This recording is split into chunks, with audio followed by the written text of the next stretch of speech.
Hello, everyone. We are live. Fix my block M here. All right. Let me make sure that I can see myself on YouTube because StreamYard broadcasts to YouTube. Yep. I see the live icon, the red live icon. So we are live. There is an ad. That means that whatever it is we're going to talk about tonight is worthy of AdSense. Let's see. Skip the ad.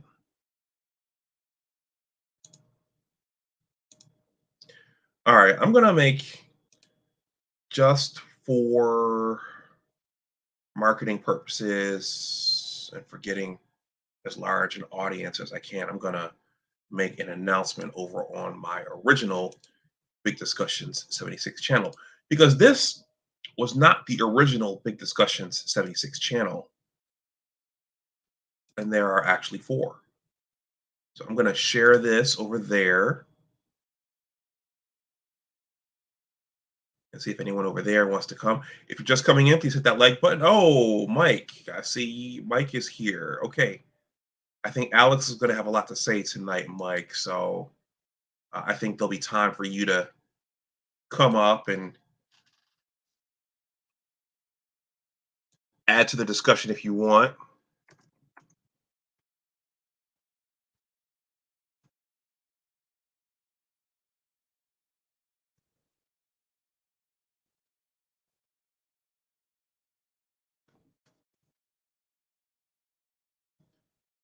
All right.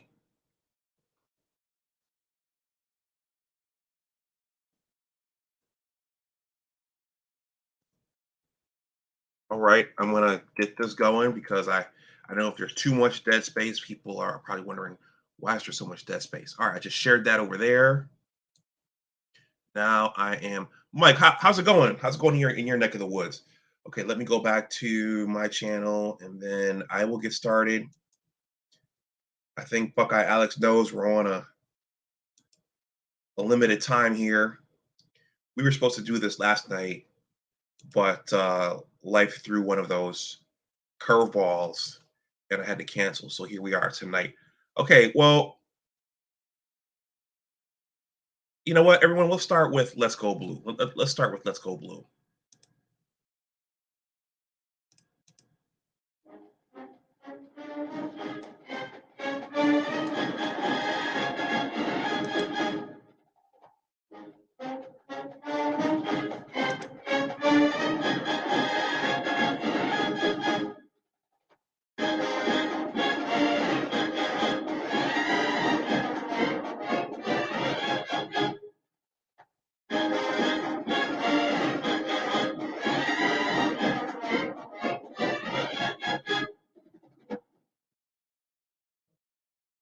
All right. All right. If you're just coming in, please hit that like button. I'm going to let my guest know that I'm live. He's doing some things on his end. And did you guys know that they have some inclement weather coming down in Florida? And there's a hurricane coming towards the mainland. And anyway, that's neither here nor there. Okay, everybody, welcome back to my channel. My name is Dr. Anwar Yusuf Dunbar, and this is Big Discussions 76 Sports. If you see fit, please like this video, please share it, and please subscribe. Shout out to Bo Lytle. Respect is earned. Let's see. He's here already. He's early. Okay, let me well, since he's there, let's play a few Ryan Day drops. Hold on a second.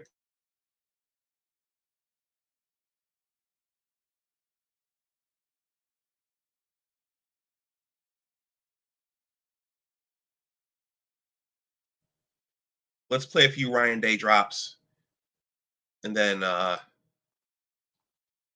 I'm gonna go over the prediction for the Michigan-Nebraska game, then I'll bring Alex up.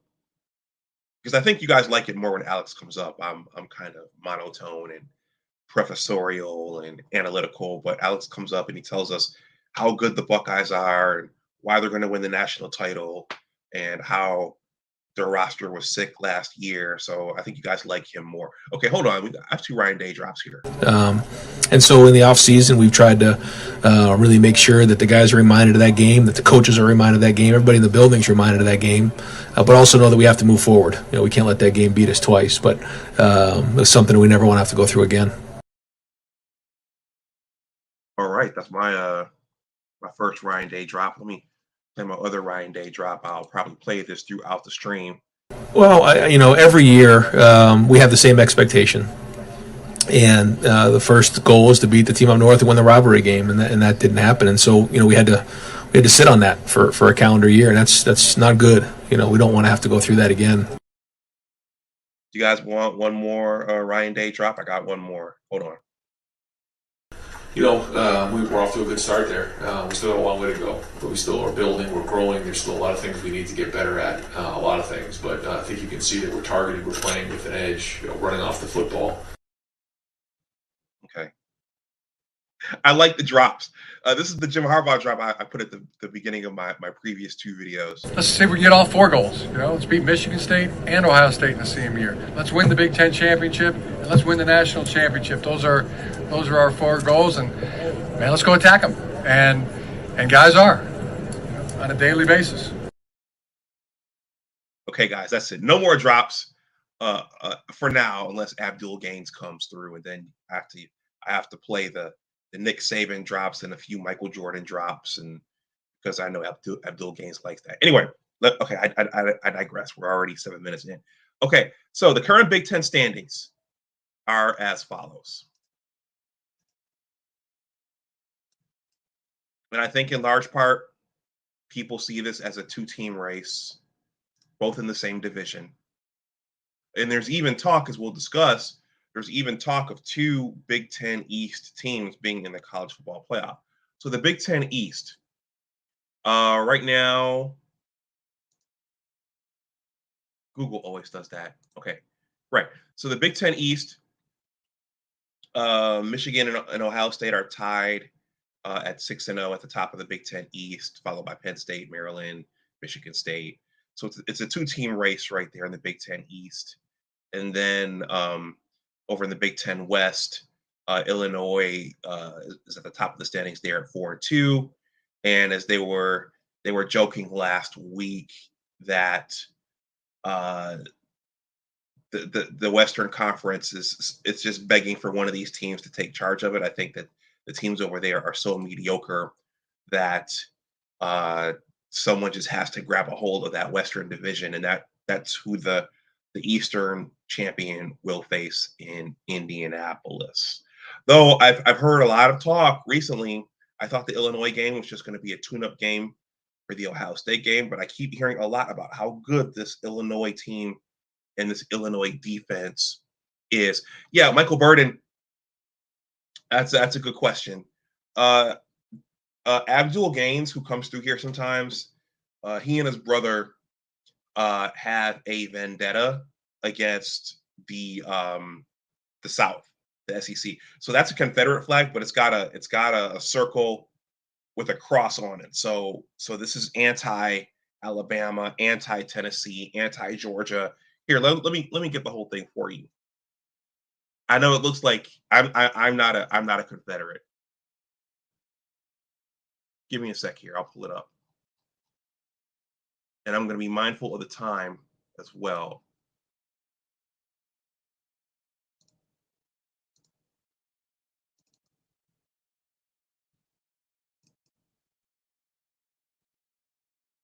Let's see if I can find it.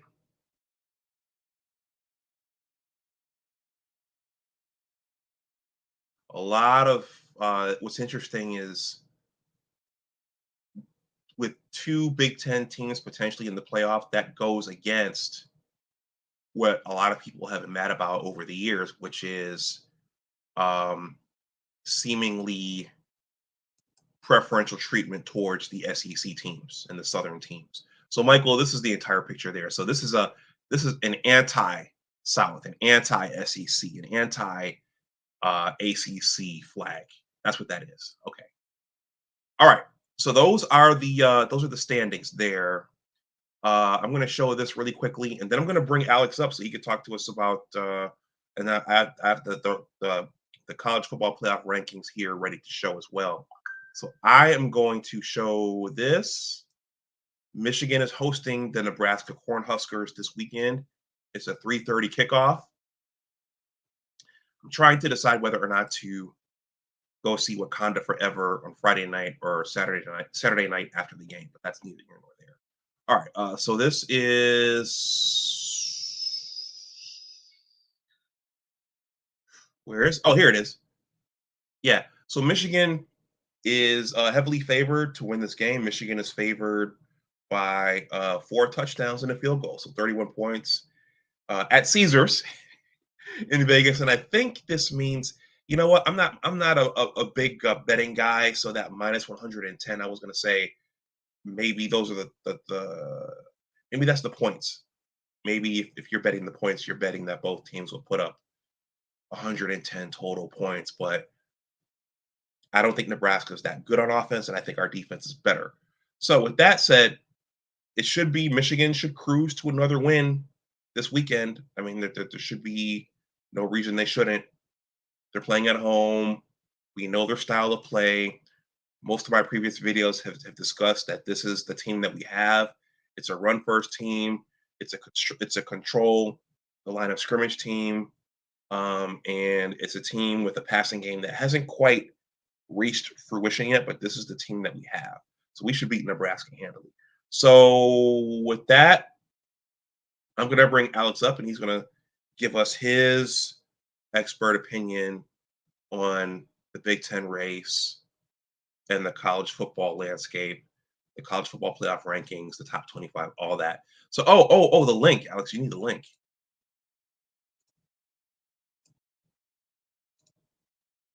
There's the link. And actually, the top 25 in the college football playoff rankings, they're pretty similar, at least at the top.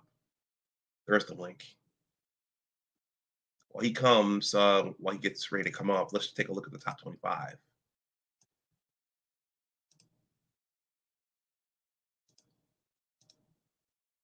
So this is the current top 25. Georgia.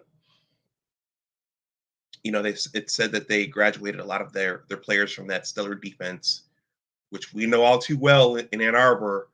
They lost a lot of players, but they're still pretty good. They're 9-0 as well. Ohio State is number 2. Michigan is number 3, and TCU is number 4. This is the top 25. It's not the CFP, but I think they're pretty much identical. And yeah, some tough losses for Alabama and Clemson and Tennessee last week. What's going on, Alex? What's up, you? How you doing? Good yourself? Good evening. Very good. Very good. Very good. Yeah, just you were touching on Alabama. Mm-hmm. It was bound to happen. I think no dynasty lasts forever. So I definitely think they'll be back next year. I think Nick Saban's going to shore up some things, and they'll be back in it next year, especially with the type of players that they've recruited over the past couple of years. They'll be back. Okay. How about Tennessee was making some noise? I wasn't really high on Tennessee. Really, I think something interesting happened with them. I think that sometimes when everybody's expecting you to lose, you feed into that as a team, and that's something I tell my kids. Every practice is that the number one thing you got to give when you step on the floor on the field, like your effort just has to be there, like no matter what. And you can't let the other team, what everybody else says, get in your head. And I think that's what happened. I think once Tennessee won a few games, everybody had that game circled, and I just felt like Alabama, those players just like read the news clippings and just kind of gave into it. They played terrible. I think that was probably Bryce Young's best game he's ever played. That one, and then last week in at LSU. I mean, Valley. he's I mean, listen, it wasn't pretty, but he had to make plays because nobody else was getting anything done. So I think that team is. I'm not really sure what happened specifically with Alabama, but when it comes to Tennessee, I really wasn't high on them. I mean, they're good. They have a really awesome offense. They can't play like a defense. So, I mean, that eventually was going to bite them. A team that has a half decent defense is going to be able to gash them. So, if you can hold a team like that to 20 points, 24 points, their team, is going to give up 30 or 35, sometimes even 40 if you're playing Alabama. So I was never really high on Tennessee. I think their schedule was favorable for them to have a good year. They really haven't played anybody. So I'm not really. I'm kind of like, I think they're in a good spot. I think they're where they're at in the rankings because they're Tennessee and because Alabama lost 2 games. That's why I think they're there. That's the only reason. And Okay. that's not to say that Alabama one, it's a big win, but when you start looking at the landscape of how they break down the rankings, LSU gets boat raced by Florida State, who isn't very good. Then they beat Alabama in overtime at home, tough game, but I don't think LSU is really that good either. So, it's very hard to read. I just think it's just not Alabama's year, and I think Tennessee they're just kind of in that space because Alabama's not, pretty much. So, I mean, the rankings are what they are. I mean, I look at the rankings and it's you got Georgia, Ohio State, Michigan, TCU. I don't think two Big Ten teams are going to get in. I think it's going to be very hard unless, let's say, for instance, if the game comes down to, let's say, 2 hypothetical scenarios that two Big Ten teams could get in. I think the first is the game against the team of North has to be very close, one way or the other, right? It has to be close. I'm talking about going into overtime, it has to be close. And then either one, the team up north or Ohio State, they have to boat race the next 2 weeks. They got to beat the living daylights out of the next 2 teams they play, and then that game has to be close. That's the only way that I think both teams get it. Okay, well, let me pull this down. I mean, they're pretty much identical. The top 4, at least. Yeah. I mean, the team that loses is going to be at a disadvantage because they're not going to play the next week. I don't think that matters because I think that people look at Ohio State and Michigan very similar. I think Michigan's playing better football right now, but they really haven't played anybody. I mean, the first really, half decent team that's okay on offense and defense is probably going to be Maryland. I feel like Maryland probably should have won against the team up north. That's kind of my stance on that game. I think the team up north definitely escaped with one. Mm-hmm. And I think Iowa is really good. And you guys struggled against Iowa, so did Ohio State for most of that game. Iowa's defense is amazing. Like, hats off to Kirk Ferentz because, man, that dude knows how to dial up a defense. They're really good over there. But I think everybody's in agreement that from a strength of schedule standpoint, neither team has really played anybody. So I think that the committee believes that both teams are definitely worthy of top 4 just based on record. But, I think that just the way that they broke things down, I think that's the only way that both teams get in. So that's just my opinion right now. I think it's going to be interesting. So if you scroll down, you have TCU, Tennessee, and I believe under that, you have Oregon, right? So this is where things get really interesting. So you have Oregon, USC, and then UCLA, right? I believe Oregon has already beaten UCLA at Oregon. UCLA and USC have not played yet, but the winner of that game is going to end up playing Oregon in the Pac-12 championship. So I actually think in this scenario, a Pac-12 team is definitely getting in. Oh, really? Yes, I believe so. Okay. Now Michael- TCU is interesting because TCU has a really tough schedule kind of going forward. I think they still have to play Texas, who's really good, who took Alabama to the wire. They're playing really good football right now. So I think if TCU wins out, they're definitely in, without a question. I think the Pac-12 team, I think a Pac-12 champion gets in as well. So if you scroll back up, if those scenarios happen, right, then whoever's the winner of the game gets in. If TCU loses, because I'm going to assume that Oregon's probably going to win out. I think Oregon's going to win out. That's what I'm predicting. I think they'll win out. Oregon's really, really tough. The only game that Oregon lost to was Georgia. First game of the year, and they had a bunch of new players, and they've been kicking people's teeth in, ever since then. So I was really shocked to see how I think they lost the game by 4 or 5 touchdowns. It was pretty bad, but they've been on it ever since then. I think Tennessee's interesting because I can also see a scenario where Tennessee actually gets in, and that's if TCU loses a game. I think if TCU loses a game, that opens the door for Tennessee. But I also think if Oregon wins out and TCU wins out, then Tennessee's shut out. Okay. So it's everything has to play out. I think it's really interesting. I think Georgia gets in no matter what. I think we're talking about seeding with Georgia at this point. Yep.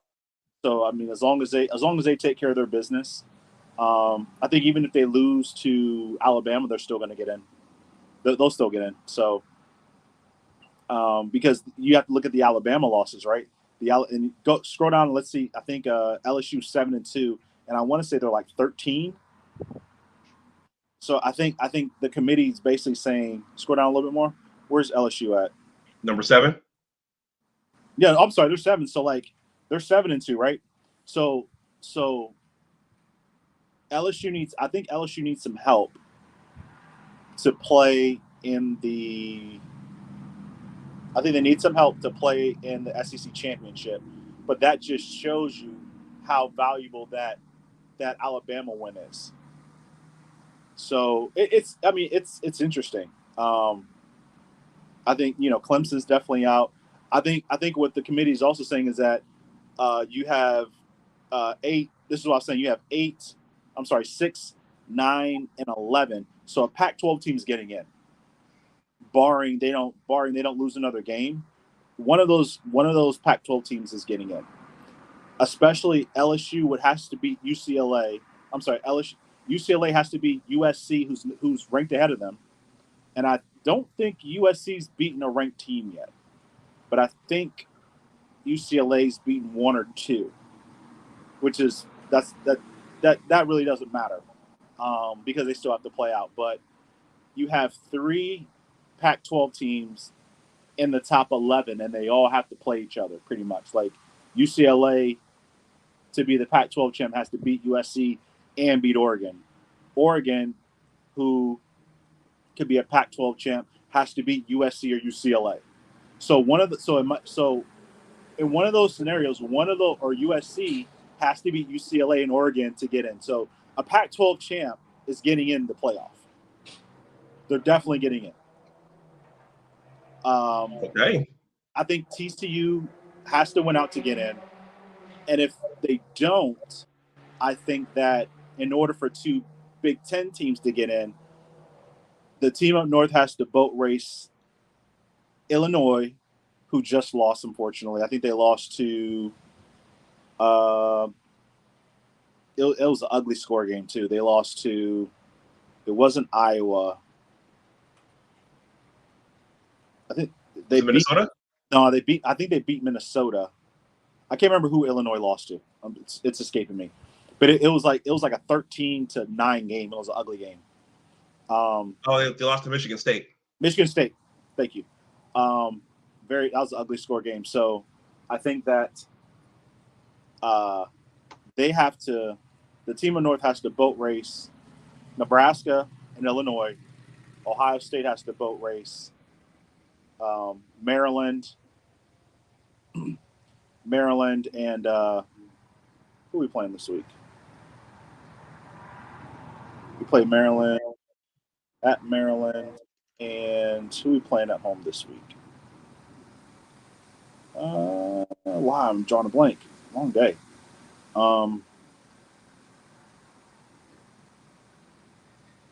Indiana.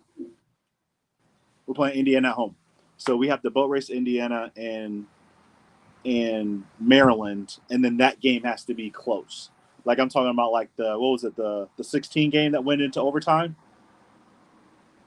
You talking about with us? Yeah. Yes, but I think what you're talking about is something like the 2006 game, where the two teams are legitimately right there at the top. Yeah, we were 1 and 2. Yeah. Something like that, but a closer game. Okay. Something like that, but a closer game. I mean, I think it needs to go into overtime. You know, it has to be one of those. It has to be one of those games for the ages where people want to see that game again.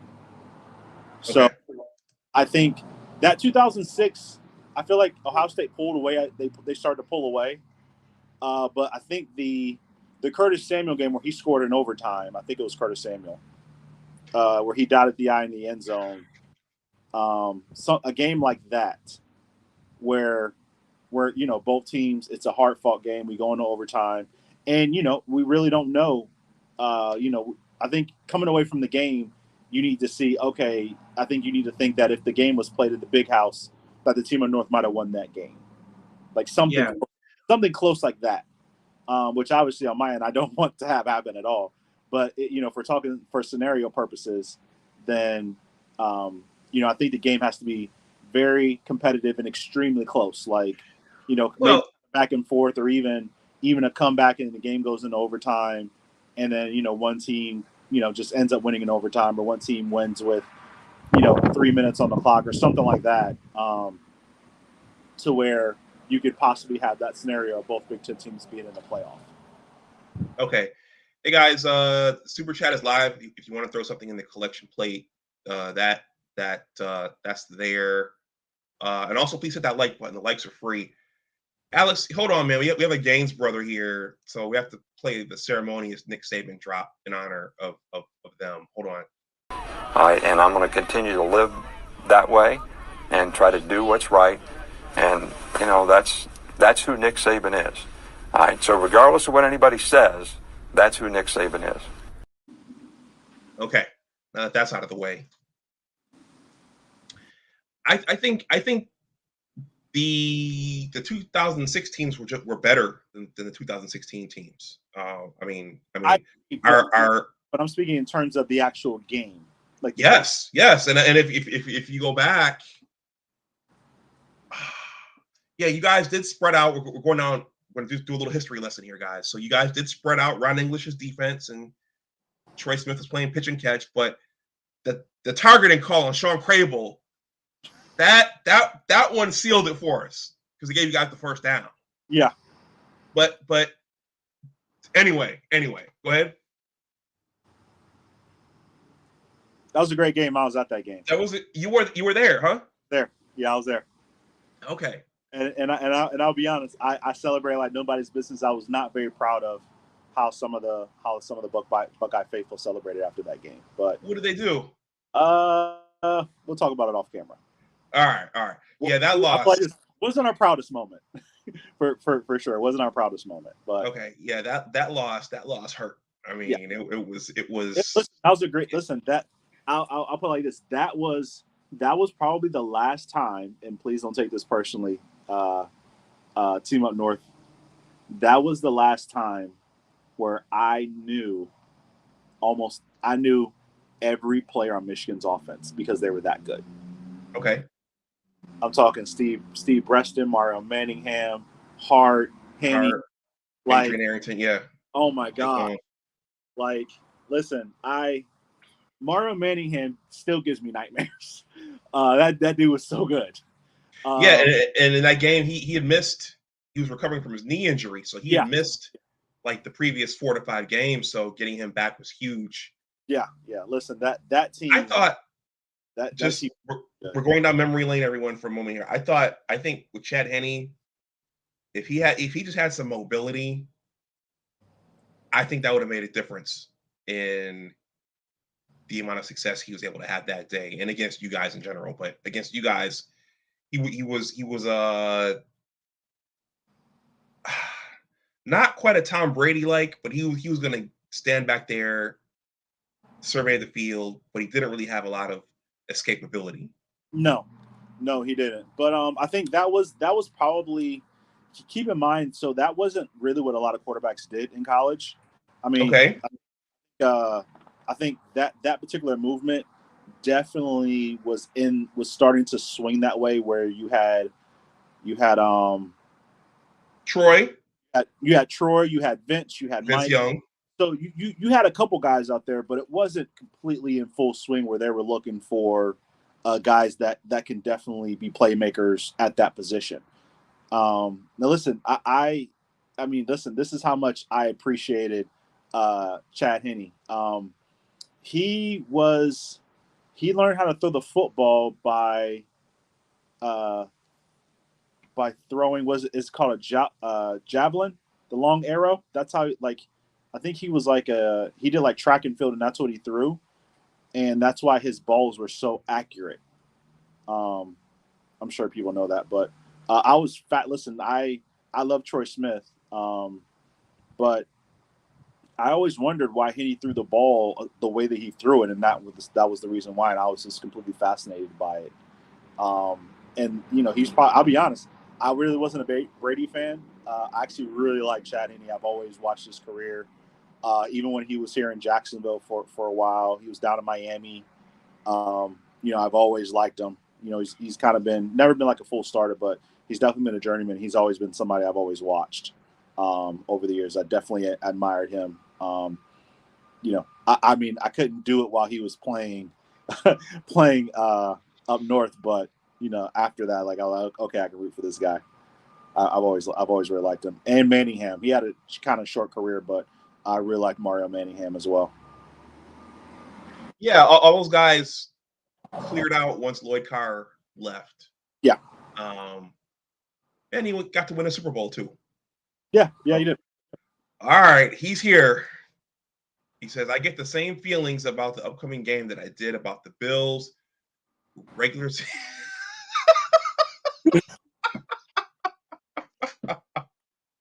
About the Bills regular season matchup with KC. I said Buffalo was going to smash KC, and they did. I think the Buckeyes are going to smash U of M. All right, Abdul, you're here, so I got to give you another Nick Saban drop. Hold on, Alex. Well, the number one thing for me, Nick Saban, all right, whatever anybody thinks, is to be a good person. Honesty, integrity, loyalty, being fair and honest with people, all right, has always been the trademark of what I've done. The Bills in KC.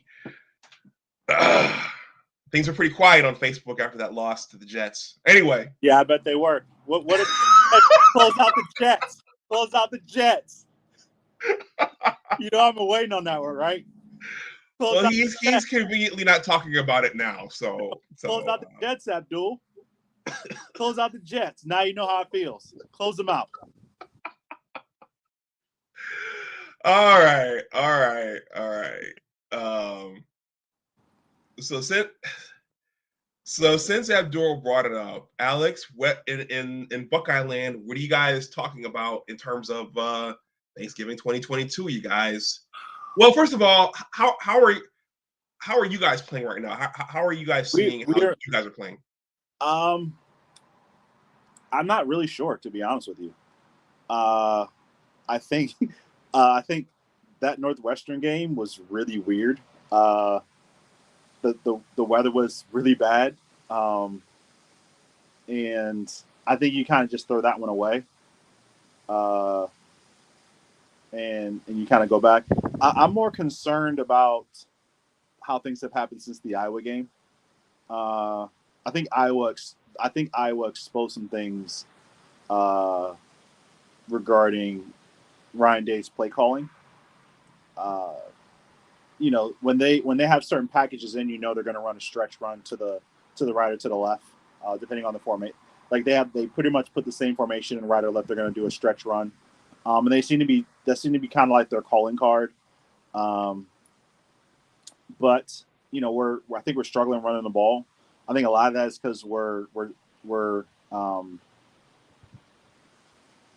running backs have been hurt here and there. I think everybody loves Travion Henderson. I think Maya Williams is our best running back. I actually think the defense, outside of the rotation issues that we've been having, I think that if you just leave the defensive lineman in play, you end up with a game like Tui Maloa had against Penn State, which is I've never seen anything like that before. I've never seen a defensive player do what he did in a game. I've never seen that before. Okay. So, I'm still think about it, and I'm like, I don't even. I've never seen it. I've never seen anything like that before. So I think there's some questions about the offensive line. I definitely think that they, I know Matt Jones is hurt. He's been hurt all year. So there are a lot of questions there. Obviously, Jackson Smith and Jigba hasn't been playing, which, we really haven't needed them. I think the wide receivers that we have are more than capable. I think Marvin Harrison's the best receiver in the country. So, it's. I'm not really sure, to be honest with you. I think there are a lot of questions. Let's take a look at this comment.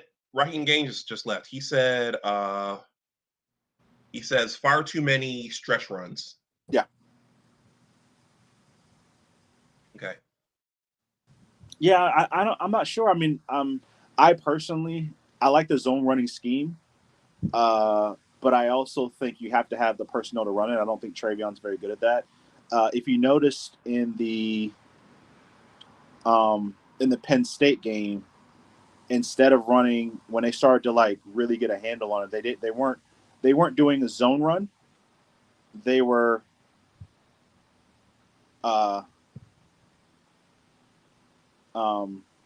they weren't running a zone. They basically, it was like a one read. So that's what Travion's good at, one read and go, pretty much. And trying to figure out which hole to hit in the zone, I don't think that's really his forte. So I think that from a physicality standpoint, we just need to get back to push people off the line. We have the guys to do it, and definitely getting healthy. And I have this weird feeling that they've been.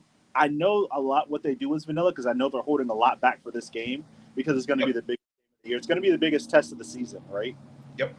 So, I think that I have a feeling that they're holding a lot back, and they've looked the way they've looked because they're holding a lot back.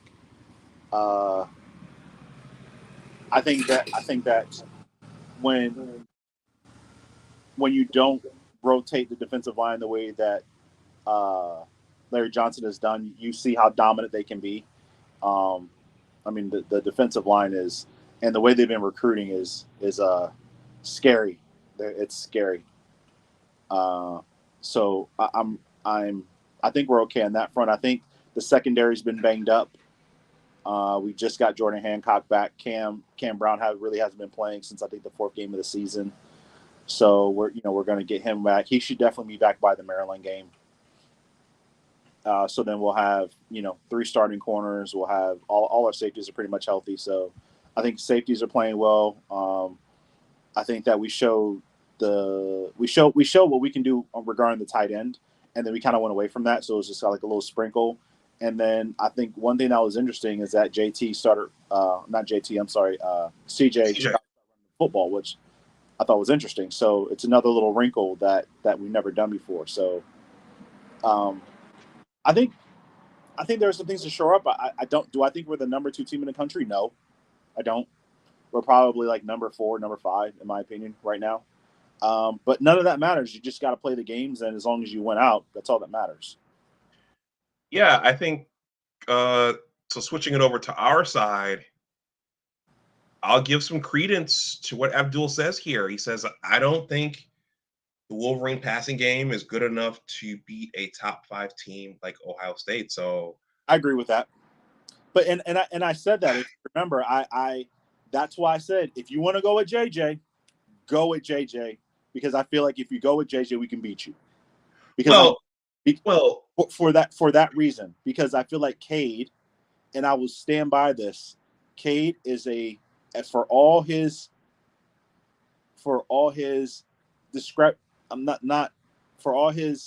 that he's not necessarily capable of from an athletic standpoint. He is very cerebral. He is he can read the defense. He can read a defense. I'll just say that. So everything with JJ are quick hits, very easy passes. He leads the nation in completion percentage under 10 yards. Give him that all day long, right? They make him make easy decisions. They're easy, very easy reach for him to make. But he doesn't, for everybody saying how well he throws a deep ball, he doesn't throw it as well as he's like one of the last in the country percentage wise in deep passes. So I'm sorry, I didn't mean to cut you off. Go ahead. No, I much rather if I was a team up north, I would be very nervous because Cade can read defenses and pick you apart, and I don't believe that I don't believe that JJ McCarthy can do that. I just don't. Until he's done it. He's turnover prone. He's willing to put the ball on the floor. He's willing to throw interceptions. So teams just haven't capitalized on it, but they're there. It's there to be had. It just hasn't happened yet. Well, Alex, the other thing. Well, before I say that, I'll say this. Looking at his statistics for the last couple of games, they look like Cade's statistics early last season. 15, 10 for 15, 12 for 16, 150 yards, 167 yards. Now he has missed some of the deep shots just barely. Just barely. So, I mean, if he connects on some of those, I think the conversation's a little different now. It is, but he hasn't. Yeah. So Raheem Gaines says the Bucks haven't peaked yet, and I don't think it's all due to injury either. Trevor Cole says Michigan hasn't peaked either. I agree with that, but I think their ceiling. I think Michigan's ceiling with a first-year starter. I don't know. I'm not going to say they've peaked. I don't know if they've peaked, but I don't know how much better they could be with an inexperienced quarterback. Do you understand what I mean? So, like, obviously, if he plays outside of his mind, yes, they could be better, and But I think Michigan is what they are. Like, they're a power. When they show up on Saturday, they're going to pound you and hope that you submit in the fourth quarter. That's it. They're going to run the ball down your throat. They're going to run. They're going to try to run you into submission. Yeah, so that's what our team is. I think the question is, can we put a vertical passing game with that? We have some powerful comments here, Alex. Some guys are coming out. So Michael says Cade had surgery today. Was it on his leg? What was it, Mike? I think it was on his leg. Abdul says you're gonna enjoy this one. He says, I thought that JJ was going to be noticeably better than Cade, but he dons an apron and pushes a broom like McNamara. Yeah, I think a lot of our fan base was thinking, okay, we're gonna score 50 and 60 points, and we're gonna be the greatest show on turf. Did I not? JJ. Did I not say be careful what you wish for? Because I'm telling you, Cade is the way to go. He's the way to go. Raheem says Cade won the game last year. I still think Michigan is undefeated with Cade under center. With this schedule, probably still undefeated. Last year's game, I think he managed the game. I don't think he won the game. I think he managed it. I think he won the game. Why do you think that? With the way Hassan Haskins was running, the way the offensive line was playing, why do you think he won it? Those throws to the tight ends and to Roman. He hit Roman, I think. Yeah, Roman. Like he made incredible throws in the game that put Ohio State away. That keep in mind that the game was a 1-score game, and then in the third quarter he made some throws and the game was over. We were down 2 scores for the rest of the game. I mean, it was very complimentary football, but he made plays with his arm. He made. Okay. This is why I say in that game. This is why I was scared of him, because I saw him make NFL throws in that game. That's why. That's it. I saw him make throws I've never seen him make before, and that's why if I see it, I don't want to see it again. So by all means, please keep him on the bench, Harbaugh. Do me a favor, keep him on the bench. Well, I mean, he's not going to play. He can't play if he's just having surgery on his leg. Yeah. But I think I'm going to admit it. I think in terms of experience, I mean, you guys have the advantage in that game at quarterback. And I don't think JJ has been on this stage yet. So he's going to have a lot of adversity to overcome against you guys. I think from an experience standpoint, our team actually has we have the edge because we only lost a couple players from last year's team. So, and there was some guy in the comments. I'm going to bring this back up. Let's pull the receipts. One guy before the season started that Michigan was going to have a better wide receiving core than Ohio State. I'm not sure if anybody remembers that, but if that gentleman's in the room, please come up and let's have a conversation about that. Because Ohio State has the best wide receivers in the country, and their leading wide receivers not playing. Now, I will admit, as a Michigan fan, that scares me. Our defensive backs having to match up with Marvin Harrison Jr. I like our front seven. I like our big boys up front, but our defensive backs, I just foresee CJ playing pitch and catch with those guys all day. Guys are sometimes turning to find the ball, and sometimes they're not, and they've dropped a lot of potential interceptions, and some guys are arm tackling and bouncing off receivers, and so I'm a little leery of that.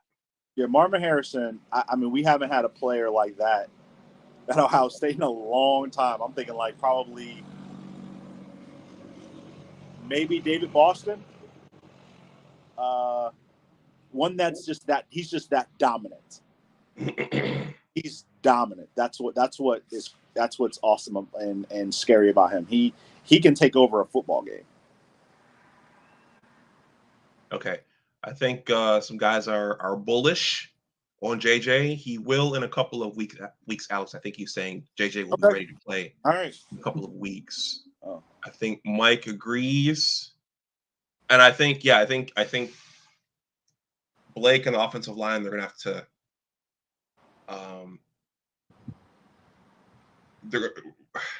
Ohio State, you guys are probably going to try to stop that. I mean, you're going to try to stop that, but then it's going to be whether or not JJ can make throws, if JJ can do something in that adverse environment. Yeah, listen, I think that I personally, I think that I said this back when the season started, that if you're going to go with JJ in these early games, you really got to see what he has throwing the football. And I don't feel like they really did a good job of that. I feel like he was managing versus taking shots against teams that they kind of knew that they were going to beat. I think that from a developmental standpoint is not good for him because he doesn't necessarily get the experience I feel like he needs to have this time of year. But I also feel like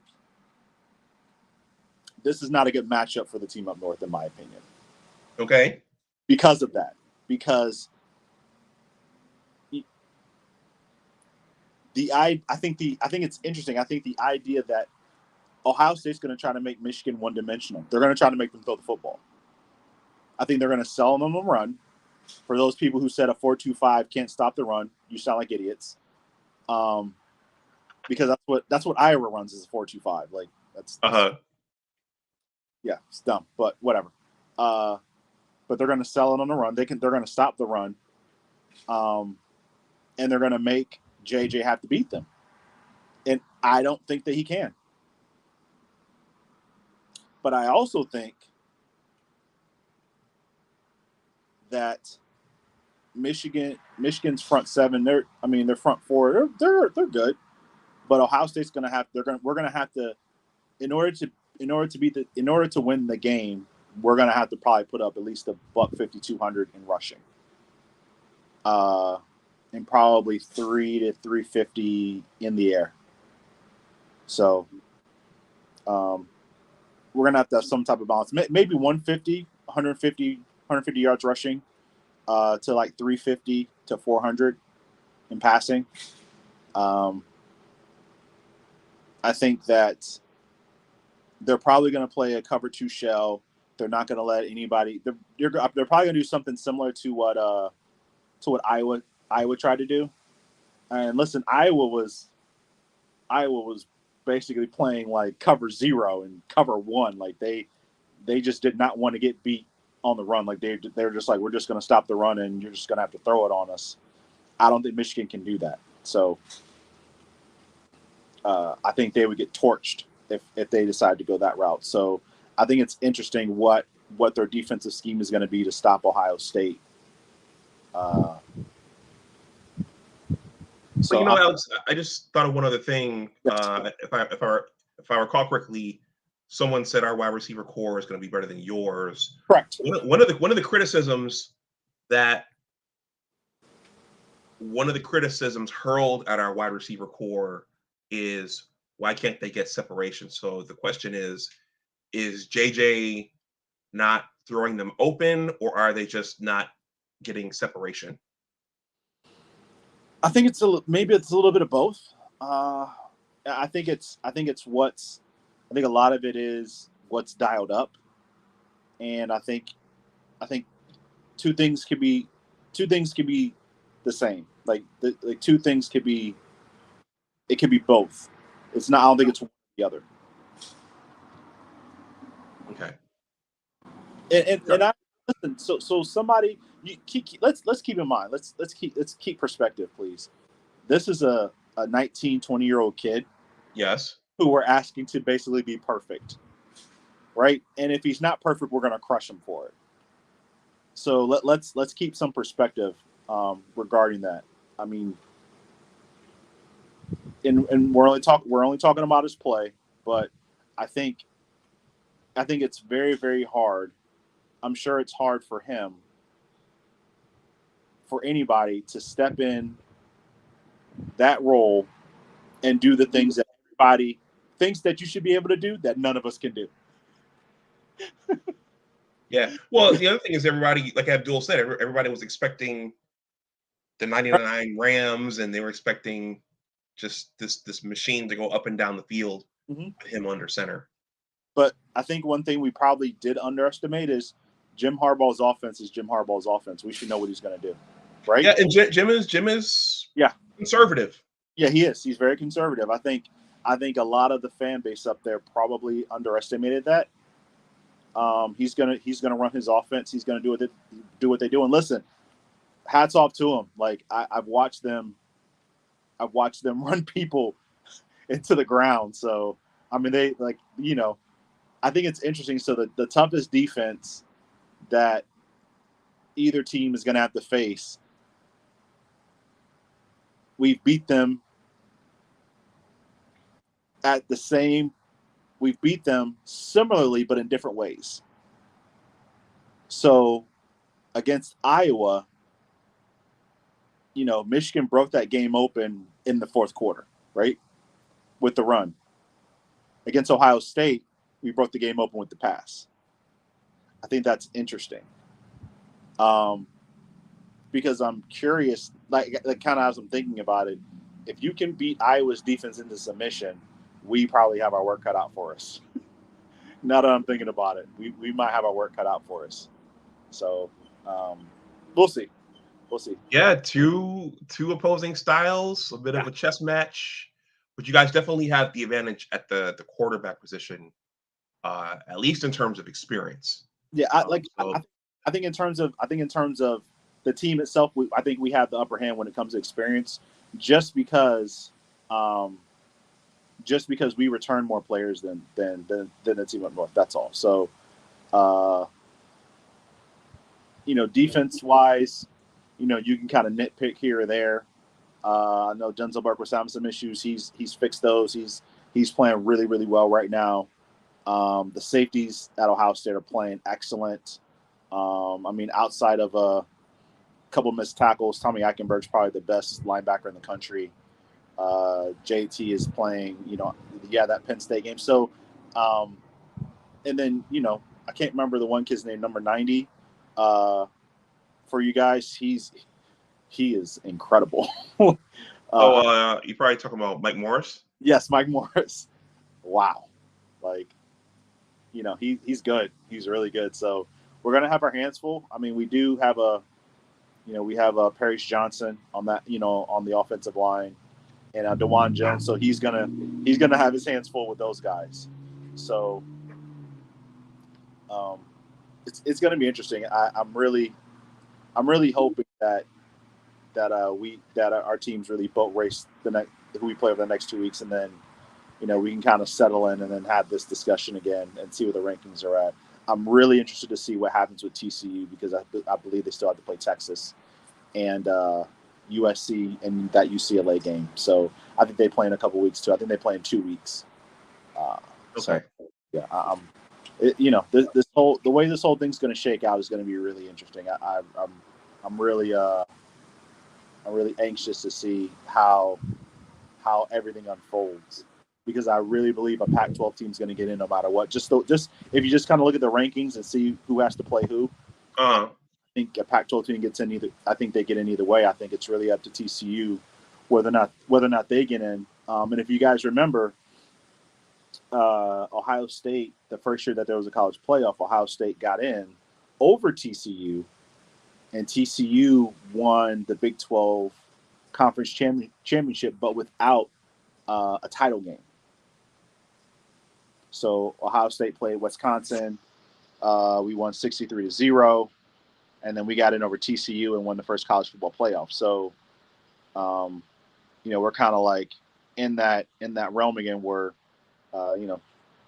it might come down to, if TCU loses a close game but yet wins the Big 12 championship, and Ohio State maybe has one loss, who gets in? Like if the team of North beats Ohio State at the shoe, which I hope that never happens again, but if it does, and it's a close game, then you have one loss TCU conference champ.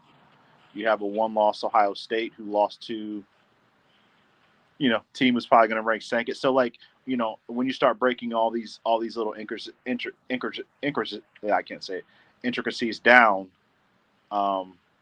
it's going to be really interesting to see how things really shake out. So, we'll keep a very, very close eye on the rankings over the next 4 weeks, 5 weeks. Mm-hmm. Mm-hmm. All right, Abdul, you hear that? There are no guarantees. None. All right. So we're just about at an hour. So we'll power through some of these comments, then we'll wrap up. Abdul says Marvin Jr. is his dad, but bigger and faster. Think about that. Think about how good Marvin Sr. was in college. Forget the NFL. I don't think there's a player in America who's improved more than Jr. Improved. Guys, if you haven't, did last year, please hit that like button. If you're new coming in, please hit that like button. Those are free. Kenneth Joy says, not going to happen.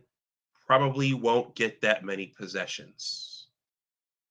I think he must be talking about the running game. Yeah. Who's running game? Ours? I think Yes. because the big thing, the big stat Fox has been showing is the time of possession. Yeah. We've been winning that the last couple of weeks. Here's the thing: Ohio State doesn't have to win time of possession to win a football game. Question for you, Alex. Alex, do you buy the bad weather argument concerning Ohio State? I don't know. It's a great question, Trappa. I'm not sure because we really, I think any team that had to play in last week's weather is that's just, you're gonna have a very low scoring game. That was, it's windy, it's rainy, it's in Chicago, right? So, that's a different type of weather up there, but I don't know if I believe that. I don't know.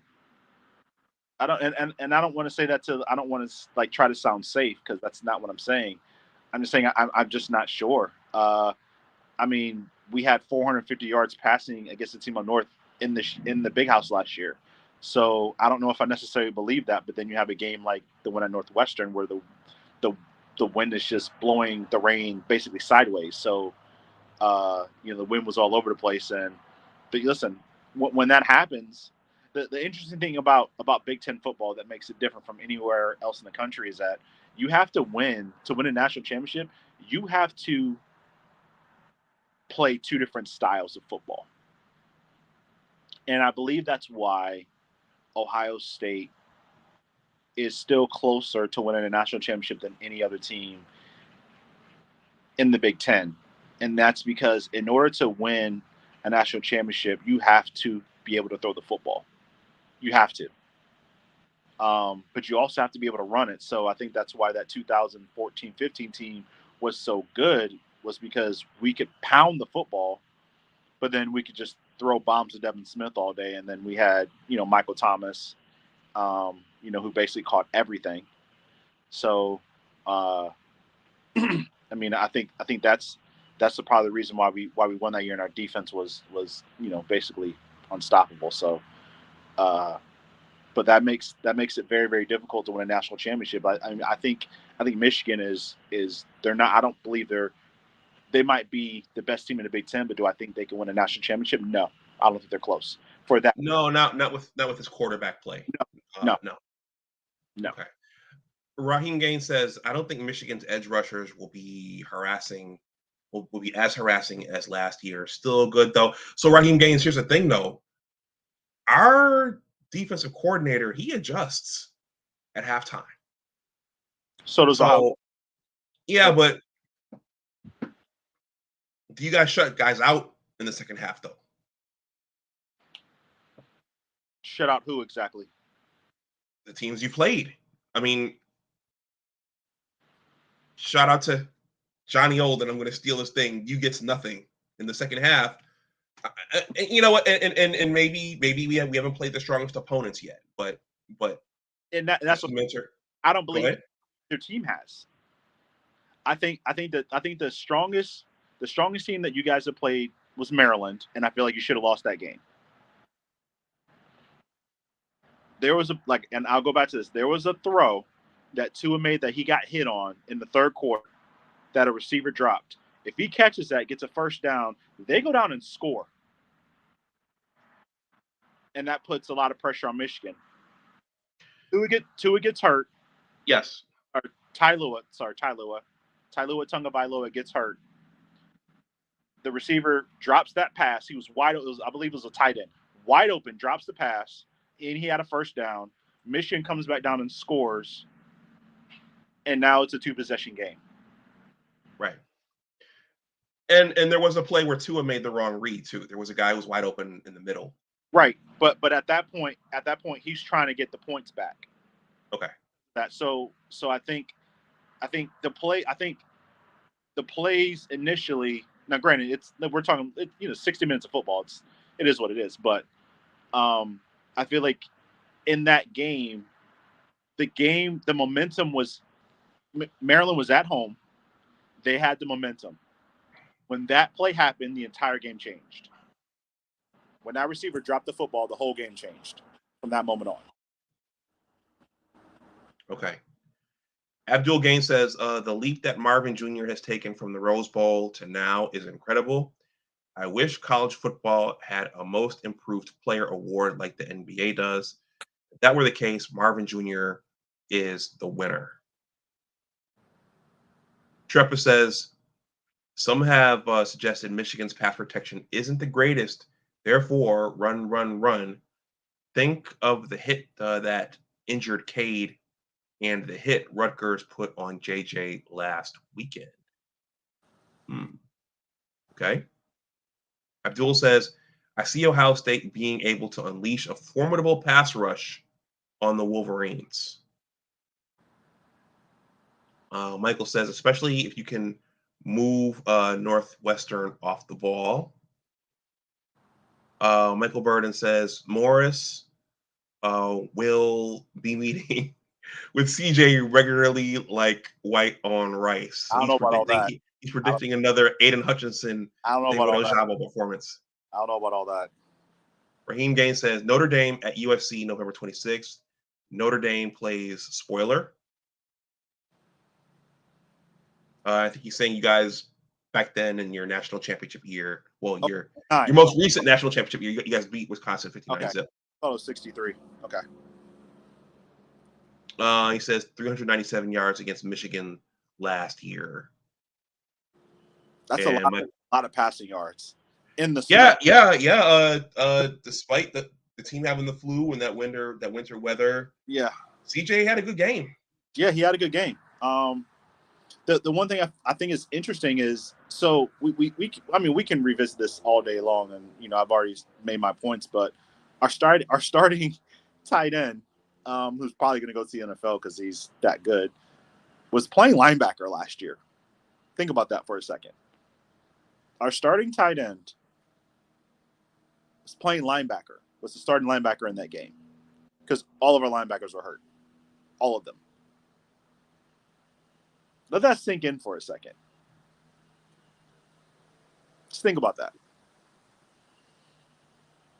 And the tight end that we had last year, he's better than. So, listen, it's a different year. It's a different season. I really just want to get ready for that game. Hopefully, no team drops a game between now and then, so we could be, undefeated and get it on like we did last year. Yeah, Abdul Gaines at this day circled since last year. Yes, yeah. He's had that circle. Thanksgiving 2022, Thanksgiving 2022, Thanksgiving 2022. So Abdul, it's almost here.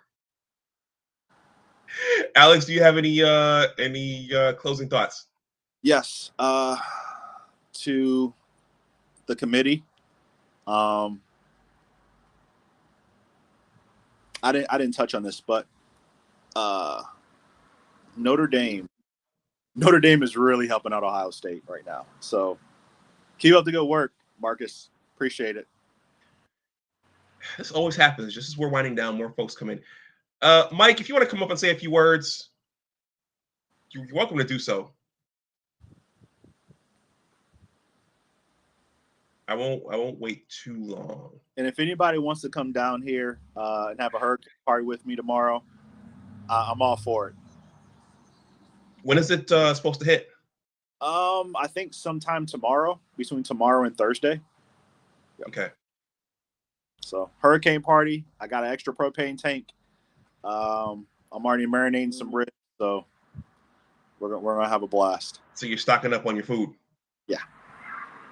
I mean, I actually have a deep freezer, so I really didn't need to, but I think there's a sale on brisket tomorrow, and one of my assistant coaches he's really good at making brisket, so I'm gonna take some brisket over, smoke it for us. All right, Alex, we got a guest. Hey, what's going on, fellas? Hey, Michael. How you doing? I'm all right. Nice to see you guys, man. Too, man. How you doing? I'm nice to see you. Yep, nice jersey. I like it. Nice jersey. All right. Thanks, brother. We got to represent the blue. It's all about the blue here. All right, we'll go a little bit longer. Mike, what are your thoughts on anything we've talked about tonight? I can see Buckeye Alex is talking about the weather. He's a great meteorologist. Instead of playing some damn football. 1 second, come on, man. Mike. 1 second, Mike. Last time we talked, did I not tell you that quarterback from Detroit was going to Oregon? You did say that. Okay. And it ain't December yet, so we'll see. But we got Jaden Davis, so we kind of closing in on him, so that's cool too. So I mean, we 5-star for 5-star. Yeah, I mean, kids lighting them up. You get our sloppy seconds. You're welcome for that. 2 times over. Well, you said JJ's a sloppy seconds too, so it's all good. It was. It's all good. We didn't want him. Well, that's fine. We're gonna take him, and he's coming. And he's coming to Columbus to beat y'all. We'll see. Yep. Man, I wish both of you guys could come down. Beers is on me if y'all come. Well, I gotta come up. But yeah, all right, Mike. Let me think about that. All right, Mike. So do you have any concerns about our passing game? Because I think we already know JJ can make all the throws. I think Harbaugh is kind of saving some things for Ohio State, and he may pull out a little bit against Illinois, but it's all for Ohio State, that's for sure, because that's the next measuring stick game as far as I'm concerned. Listen, that's the test, right? Yes, sir. That's the test. The litmus test, baby. Yeah, that's the test. And we ain't beat y'all since 2000, so we well overdue.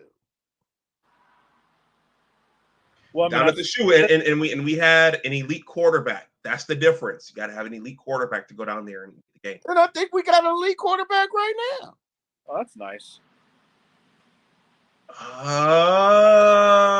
He's young. He's not your Mason level. He might be elite in the classroom, but I don't know about elite on the field. Well, there's only one way to find out. Yep. And you better hope it ain't snowing, Buckeye. I'm not worried about the snow. Listen. Or maybe a little wind, huh? If it's snowing and we put up 400 yards, passing, if it's snowing and we put up 400 yards passing, chances are we're going to win that game. Well, y'all have 400 passing. You guys have 400 yards passing last year. As long as y'all do it between the 20s, I don't care. And we have a top 10 defense. And so do we.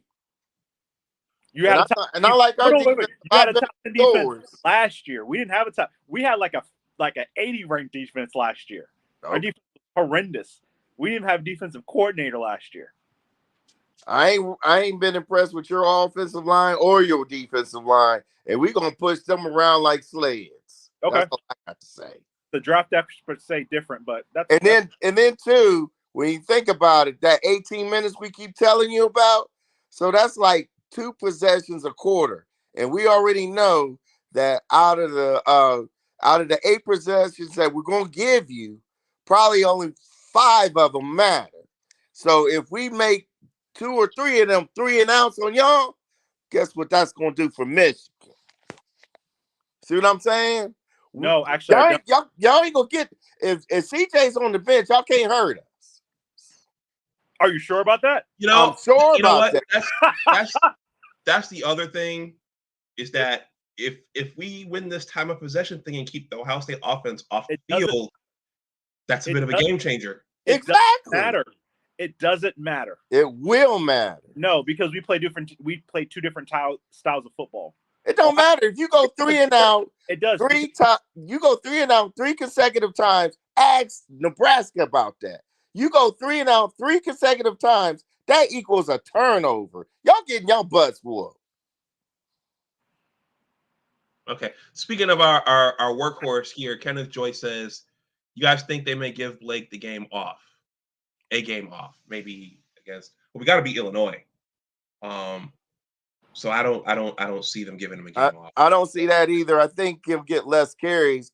I'm thinking they'll probably try to keep him between the 15, 18 carry range, and then we can let Stokes get a few more tokes, and then they put the other guy in there. What's his name?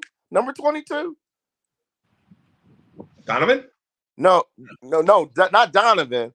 But the backup to the backup, he got in the game last week. Okay. Yeah, so I think Blake's gonna be on a bit of a pitch count. Keep him about at 15, and if Donovan Edwards get about 15, that'll be enough to put away both Nebraska and Illinois. I still can't believe Illinois lost to Michigan State last. I can't either. Listen, that was crazy. Listen, if Michigan State didn't win that game, they were going to get Mel up out of there. They had to win that game. Well, I don't think they would have got him out of there yet, but they would have gave him this year. But next year, he definitely was on the hot seat. That's for sure. Listen. I mean, I think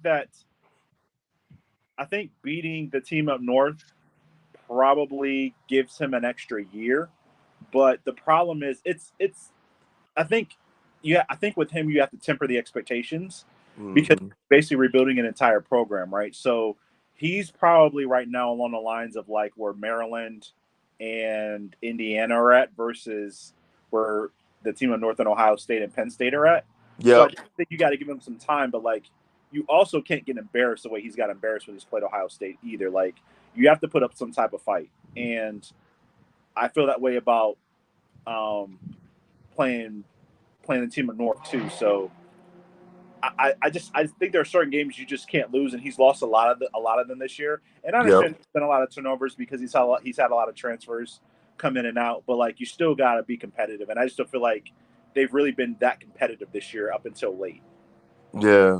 I hate the way that the brothers getting played, but those kids, they should have known better than to pull that stunt that they pulled in that tunnel. Oh, I didn't like that at all. Listen. I'm gonna tell you something that bothered me the most about that is that the kids on Michigan State who saw that happening and did not stop the other players from doing it. That was the first thing I noticed. It wasn't what was happening. It was those dudes are your brothers. When your brothers are wrong, you pull them to the side and say, fam, you're wrong. Exactly. You need to stop. And they just sat and watched. Right. Well, I can't even fault them either because the adults that should have been the adults in the room, they were running away from the situation. Michigan State guy, I mean, it was crazy. Yeah. I was at the Michigan State game, and for the most part, all the adults acted right. We had Michigan State people at the tailgate. They were walking down the street, act like they had some sense. You know, we had a good time. So when I'm coming home and find out on the news that all that went down in the tunnel, I was flabbergasted because I never thought they would do something like that. Yeah, I agree. But like I said, the first thing I noticed was that the players who were just watching, that they did not go in there and grab their brothers and be like, "Yo, y'all need to chill out." Like, okay, we got our butts kicked, but like this ain't what we're supposed to do. That's not what we're about. That bothered me the most out of everything. You're right. All right. And it too, I think that's some of the ingredients that you get from the portal, because a lot of those guys out in the portal, they just there to get a good year or two, then they go into the pros. They don't care about them guys, and that's what you get. Yeah, that's true. Yeah. That's a good point. Guys, I have a hard stop. So, you guys, I'll let you make a parting comment. Each. Oh, me? Either or. Okay. Well, I know our family knows this one moment at a time, one game at a time, one drive at a time. We're going to have plenty of discussion for the team down south. So we just need to take care of our business, like you said, against Nebraska and Illinois. And we'll see them in a couple of weeks. But I like our chances against Illinois. I think Nebraska. I think we'll be able to take care of business against them. And I don't want us to come out with that slow start. I want us to go ahead and put the pedal to the metal and take care of some serious business. And we do. Well, like I said, we'll see them in a couple of weeks. All right. Like I said, I'm not inspired by the brand of football Ohio State's playing right now, but that could all change from week to week. So yeah, we'll see what happens. I think being home against Indiana, getting healthy, I think they got to understand that, the season pretty much is like 4 quarters, right? This is the last quarter of the season. So, listen, you went out, you take care of business, and you're playing for a national championship. So, Yeah. but it's not going to be easy to get there, right? No. Like, it's not going to be easy. So, if ever there was a time for them to turn the corner, because I almost feel like that Ohio State, in a sense, the expectation has kind of been what the expectation was from Michigan with JJ. Like, there was just going to be this credible and unstoppable offense, and I feel like we got that initially, but I feel like somewhere along the way, we just have not put teams away the way that we needed to get off the field. And part of that is that we're very vanilla on offense and defense right now, because I feel like we're holding stuff out. Probably the same thing that Michigan's doing as well, right? I agree. We're definitely holding stuff out for the game. But a lot of this is just, you just got to go out there and out physical the other team, and we're just not doing that and consistently at the point of attack the way I feel like we should be. So, I feel like it's the last quarter. It's the last quarter of the season. You just got to go balls to the wall and put people away and go home. Make sure everybody gets home safe, and uninjured. That's kind of where I'm at. And if we don't do that, if we continue to play the same brand of football that we're playing now, I'll say this: we'll lose in a couple weeks. Okay. We'll lose. Okay, that's fair. All right, I think that's a good place to wrap up. Yep. Hey, thanks for letting me come up, Alex. It's nice to see you, brother. You too, Mike. You too. Come on, Mike. Come on up to Columbus, baby. Hey, listen. I will. I'm gonna try to. I'll play this. I know I'll be there for the spring game, so let's hook up for that. Okay. I know I'll be there for the spring game, so let's hook up for that. I want to go to the game at the Big House because I've never been there. Come on up. And then definitely at the Shoe at some point in the future. So, but one of those, definitely both of those games. All right, sounds good, brother. Hey, I'm gonna let you go ahead and sign off. A big Go Blue, baby. And right. I want y'all to come to us 11-0. We're gonna do our best to be 11-0 too. All right, sounds good. I'll be waiting. All right, peace. Hey, we'll get Abdul Gaines there too. All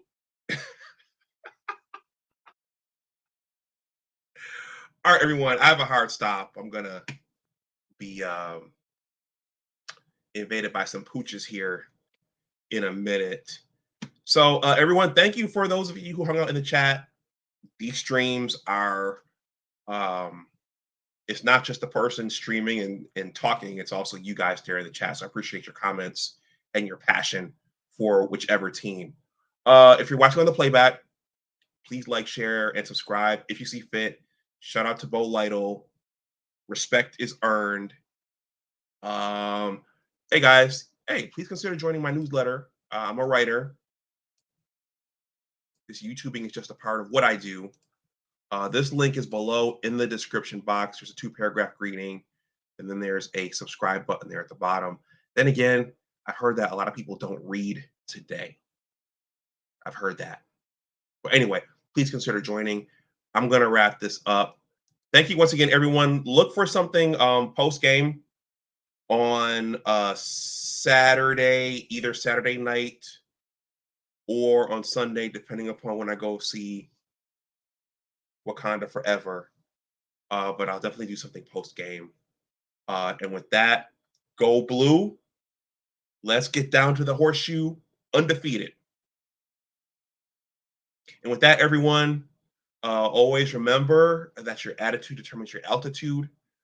Take care, and I will talk to you guys the next time. Jay Burke, thank you for being here as well. I'm glad we were able to do this on a night you were off. Appreciate the support. I appreciate the engagement. This is all about engagement. Michael Burden, thank you for the super chat, the $5 super chat. Go blue. Appreciate that. Jay Burke says, I would rather wait all day for the game because once that game is over, the rest of that Saturday is a wash. There's nothing that's going to compare to the game. Yeah, the game was always at noon. except maybe the 2006 game. I feel like that game went into the evening. So they might have made the 2006 game a 3:30 game, but most of them are at noon. Anyway, all right, I got a hard stop. I gotta go. Thank you, everyone. I'll talk to you the next time. Go Blue. Take care. Bye-bye. And by the way, this Confederate flag, it's not a real Confederate flag. Shout out to Abdul Gaines. This is a parody making fun of the SEC and the ACC. So shout out to Abdul Gaines. Abdul Gaines gave this to me. I made a file of it. So this is not a Confederate Dukes of Hazzard Dixie channel. That's what that is. Michael Burton asked about that. All right, everyone. Now I have a hard stop, and I'm out. Bye-bye.